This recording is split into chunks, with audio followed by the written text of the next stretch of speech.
quem autorizou a entrada do falso Adélio Bispo como alien.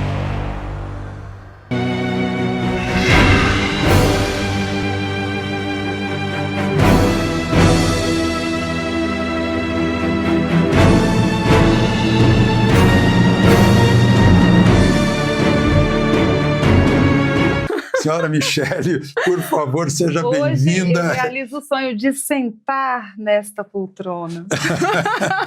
Muitíssimo obrigado. Obrigada. Esperei 4 anos por esse momento. 4 anos, gente. E olha, e a alegria supera a expectativa. Obrigada. Muito obrigado. E é confortável, tá?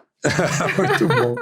Agora, já vou começar perguntando uma coisa bem pesada, né, para as pessoas entenderem que vai ser uma boa conversa. Qual foi o seu maior susto, a coisa mais terrível que aconteceu na sua vida antes de o presidente Bolsonaro ser eleito? Antes dele ser eleito, foi o atentado. Pois é, era esse o ponto. Foi algo que marcou as nossas vidas. Como é que a senhora soube? Em que momento, em que ocasião, onde estava, quando soube?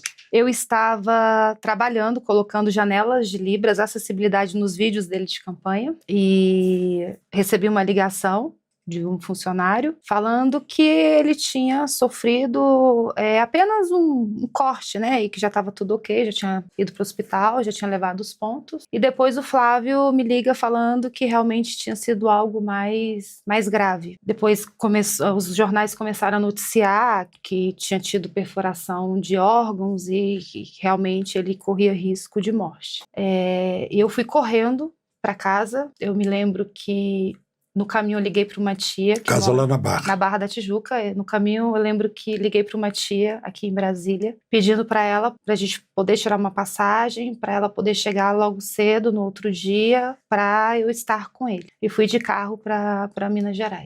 Juiz de Fora está a 200 quilômetros do Rio, nem isso. Só que nós pegamos trânsito e nesse intervalo algumas pessoas tentavam ligar, alguns candidatos tentando se solidarizar com a situação. E a gente pegando também o alto, a gente não conseguia sinal, enfim, a gente às vezes parava para poder falar, porque vários se solidarizaram com a situação. E aqui eu quero agradecer os médicos, os enfermeiros, todos que estiveram ali conosco, que realmente salvaram a vida do meu marido. O Magno Malta estava numa antessala e falou: minha amiga, é muito grave e agora você vai lá falar com ele. Ali foi um baque muito forte, porque ele realmente estava transfigurado. Ele tinha uma cor, perdeu muito sangue, né? Hemorragia interna, acho que quase 2 litros de sangue. Aí eles fecharam a cortina para eu ter aquele momento com ele. Ele olhou para mim e falou: Mi, com muita dificuldade de conversar, falou: Mi, olha o que fizeram comigo. E a lágrima escorrendo, e eu peguei, passei a mão na cabeça, dei um beijo na testa dele, e ele falou, eu não tinha visto, né, porque ele tava com manta térmica, enfim, não podia mexer. E eu olhei pro teto do hospital e fiz uma oração. Falei para Deus: Senhor, eu sei que não caiu um fio da nossa cabeça e nem uma folha da árvore sem o seu consentimento. E eu fiz essa oração e na hora eu falei para Deus: se for para a morte, glória a Deus. Se for para a vida, louvado seja o teu nome. Naquele momento, eu acho que eu recebi uma anestesia. Foi algo sobrenatural. Eu tive uma força que eu não esperava, humanamente falando, eu não sei o que aconteceu. Ali eu estava na dependência de Deus, porque às vezes a gente fala, eu não consigo resolver um problema, e aí quando você se coloca nesse lugar de dependência, que é só Deus que pode te tirar dessa situação, você tem que se entregar. E eu me entreguei, falei: Senhor, Ele está nas tuas mãos. E eu tive uma força que eu não sei te explicar, eu fui anestesiada. No outro dia, aí os meus alguns enteados estavam ali, no outro dia eu voltei para o Rio de Janeiro para acertar a minha casa. A minha tia chegou de viagem para cuidar da Laurinha. A Laurinha era criança, a gente não falou para ela. Eu tinha minha filha também pré-adolescente, a Letícia, e ela também estava estudando. Então eu tive que organizar a minha casa para poder voltar e ficar com ele no hospital. Então eu fiquei com uma mochila nas costas por 20 dias dentro do hospital, ao lado dele. Eu vi todo o sofrimento dele, toda a dificuldade, um guerreiro, ele lutando para viver. E em todo tempo eu vi a mão de Deus sobre a vida dele. Então eu tive o entendimento de que abaixo dos céus tudo que acontece é permissão do Senhor. E os médicos falando que foi um milagre, que poderia ter pegado uma veia, foi isso, mais 2 milímetros pegava aqui. E assim, aí você ia vendo e fala, meu Deus, glória a Deus por isso, glória a Deus. E foi um milagre, milagre. Um milagre. E o mais lindo, assim, eu tive lapsos de memória, algumas coisas eu não me recordo, porque foi muito tumultuado, época de eleição. E ele manifestava alguma coisa assim, uma vontade de voltar para a campanha eleitoral? Não, mas ele atendia as pessoas. E esse foi o problema, porque os médicos proibiam a subida. E ele queria ali, com muita dificuldade, na cama, ele queria fazer campanha para o candidato dele, o senhor conhece ele. Todo mundo, inclusive eu fico me interrogando por que algo tão evidente quanto...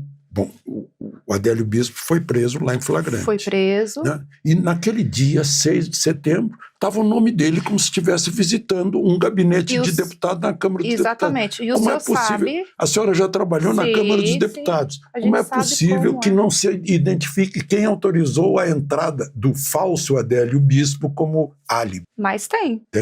Tem nas redes sociais.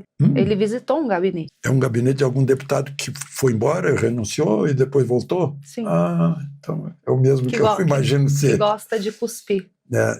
Anterior quer dizer, do partido a que pertencia o Adélio Bispo. Mas será que teve mais gente envolvida? Porque ele não é um lobo solitário. Pois é. Ele não é um lobo solitário. Ele faz parte de uma matilha. Ele faz parte. Tem muita gente grande por trás. Isso é algo que ficou oculto e que precisa vir à luz. Exatamente. Ainda é um mistério, né? A gente vê que realmente tem muita gente por trás desse atentado. Ainda na sua vida privada com o então deputado Bolsonaro, vocês se casaram em 2007, né? 2007.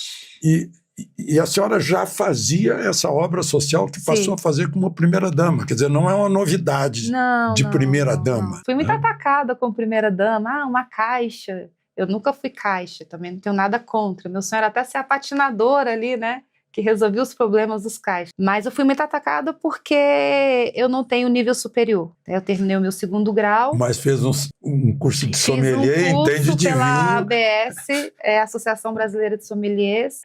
Então eu nasci na cidade de Satélite. A gente passou muita dificuldade. Minha mãe era dona de casa, depois teve que começar a fazer faxina. E eu não queria dar continuidade, né? Ver que aquilo ia perpetuar, como eu via nos meus primos, as minhas tias, aquela vida. Eu queria trabalhar, eu queria ter as minhas coisas, né? E eu também não queria ceder ao tráfico, porque ali eu cresci e vi muitos amigos, claro, alguns conseguiram se formar, alguns são policiais, mas a grande maioria morreram por conta do tráfico. E não era só meninos, nós tínhamos meninas também. E eu não queria ter essa vida.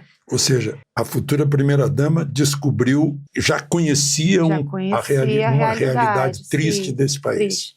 Bom, eu fico curioso em saber em que momento o seu marido, então deputado, lhe disse que estava com vontade de ser presidente. Ai, meu Deus!